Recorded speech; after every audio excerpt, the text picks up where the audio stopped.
ठीक है। Outside class definition, outside class definition में हम लोग जो मेथड डिफाइन करेंगे वो क्लास के बाहर डिफाइन करेंगे। क्लास के बाहर कैसे डिफाइन करेंगे? हमारे पास है return type, class name, scope resolution operator और फंक्शन का नेम या फिर मेथड का नाम। मेथड के नाम में हम लोगों ने पहले ही जो 3 वेरिएबल लगने एडिशन के वो डिक्लेयर कर रखा है।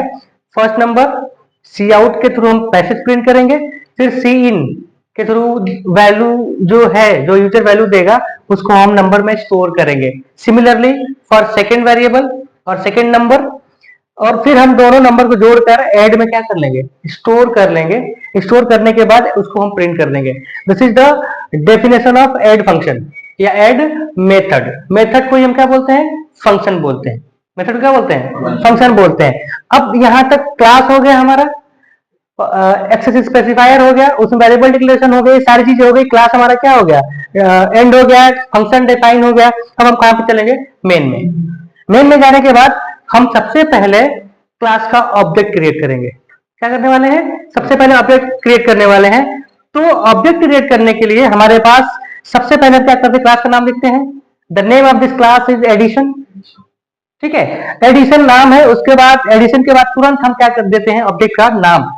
क्या देते हैं? किसका नाम देते हैं? ऑब्जेक्ट का नाम। तो ऑब्जेक्ट का नाम आप कुछ भी किसी वेरिएबल में रख सकते हैं। We have given here A1। और किसी भी डेटा मेंबर या मेंबर फंक्शन या मेथड को एक्सेस करने के लिए क्लास के हम डॉट ऑपरेटर यूज करते हैं। So here A1 dot add क्या हो गया? ये इस एड मेथड को हम एक्सेस करने के लिए डॉट ऑपरेटर यूज किया। फाइनली गेट ch और close the main program. What will be the output? Enter the first number, the user will give any number. Suppose that user has given 5 number, second number 10 और finally दोनों को add करके क्या print करेगा? 15। तो this is the program on the basis of outside class definition. Okay, अब यहां पे हम लोगों ने एक प्रोग्राम लिखा है जिसमें ये इसको क्या बोलते हैं हम लोग? Without parameter. ये जो फंक्शन हमने डिफाइन किया है वो क्या है? इसमें कोई ना लिस्ट ऑफ आर्ग्यूमेंट्स है ना पैरामीटर है, कुछ भी नहीं है। हम यहाँ पे क्या कर रहे हैं? पैरामीटर पास कर रहे हैं। सेम कंटेंट है, सेम है। हमने आउटसाइड ऑफ द क्लास इसको भी डिफाइन किया है। सिर्फ इतना ही डिफरेंस है कि हम यहाँ पे पैरामीटर पास कर रहे हैं इंटीजर टाइप का। तो यहाँ पे क्या करें? पहले तो हमने एक फंक्शन डिक्लेयर कर लिया क्लास में, क्लास हमारा क्लोज हो गया। आउटसाइड पे क्लास के लिए हमने जैसे वहां पे किया था, suppose void class name, scope resolution operator, then function name, this is the list of parameters. यहाँ पे हमने सिर्फ एक पैरामीटर पास किया है इंटीजर टाइप का। अब इसी इंटीजर टाइप के पैरामीटर को, नंबर को हम क्या कर दिए? यहाँ पे प्रिंट कर दिए। प्रिंट करने के लिए कौन सा ऑब्जेक्ट यूज करते हैं? सी आउट। सी आउट को हमने लिया, द नंबर इतना मैसेज हो गया और इसके बाद नंबर में जो वैल्यू रहेगा उसको प्रिंट कर देगा। फाइनली जो फंक्शन डेफिनेशन है वो क्लोज हो गया। वॉइड मेन में चलते हैं। We will create the object of PF. Okay, parameterize function का ऑब्जेक्ट बना पीएफ। pf1 करके हमने ऑब्जेक्ट बना लिया और pf1 dot num print function को कॉल किया, गेट ch, और हमारा इस तरह प्रोग्राम ये कंप्लीट हुआ। उसके बाद आउटपुट हमारा क्या होगा? देखो वर्क कैसे करेगा। मेन से प्रोग्राम स्टार्ट होता है। कहां से स्टार्ट होता है? मेन से। जैसे मेन से प्रोग्राम स्टार्ट होगा, सबसे पहले ऑब्जेक्ट क्रिएट करेगा। ऑब्जेक्ट क्रिएट करने के बाद किस क्लास का ऑब्जेक्ट है उस क्लास के पास जाएगा, क्लास पीएफ। अब उस क्लास के पास गया, वहां पे क्या मिला उसको? नंबर प्रिंट करके फंक्शन मिला और उसमें वो वैल्यू क्या लेकर जा रहा है? 5। तो क्लास में गया, क्लास में ये डिक्लेरेशन देखा, उसके बाद ये कहां डिफाइन किया गया? वहां पे गया। वहां पे जाने के बाद वो नंबर में 5 लेकर अभी भी आया है और उसको क्या कर देगा? द नंबर इज 5 प्रिंट कर देगा।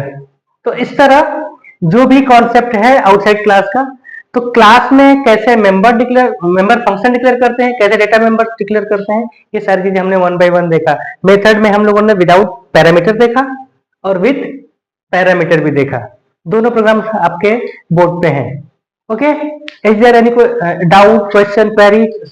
यस, यहाँ पे जैसे ये फोन लिखे हैं, यहाँ पे एक डाल के दूसरा फंक्शन यू कैन, हाँ बिल्कुल कॉल कर सकते हैं। Very good question.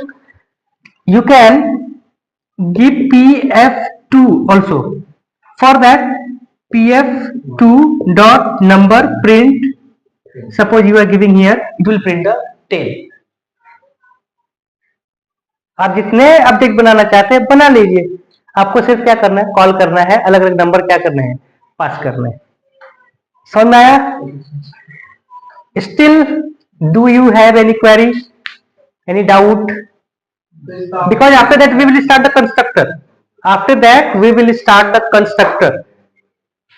In that constructor there is no need to define any function, क्योंकि फंक्शन कंस्ट्रक्टर का नाम और क्लास का नाम दोनों सेम ही होता है कि जैसे हम ऑब्जेक्ट बनाएंगे कंस्ट्रक्टर ऑटोमेटिकली क्या हो जाएगा, कॉल हो जाएगा। ठीक है? हाँ सतीश, इसका आउटपुट सपोज फर्स्ट का 5 आएगा, सेकेंड का आएगा द नंबर इज 10। दो बार ले लेगा। हाँ दूसरी बार ले लेगा ना, क्योंकि दूसरा ऑब्जेक्ट थ्रू वो क्या हो रहा है, कॉल हो रहा है। तो इसी के साथ हम कितने भी ऑब्जेक्ट बना सकते हैं। हम कितने भी ऑब्जेक्ट बना सकते हैं और अलग अलग ऑब्जेक्ट के थ्रू अलग अलग फंक्शन को कॉल करेंगे, अलग अलग वैल्यू पास करेंगे। फंक्शन से नहीं कॉल होगा, वैल्यू क्या होगी, डिफरेंस पास होगी। समझ में आ रहा है? क्लियर है? ठीक है, तो वीडियो पॉज करिए। अच्छा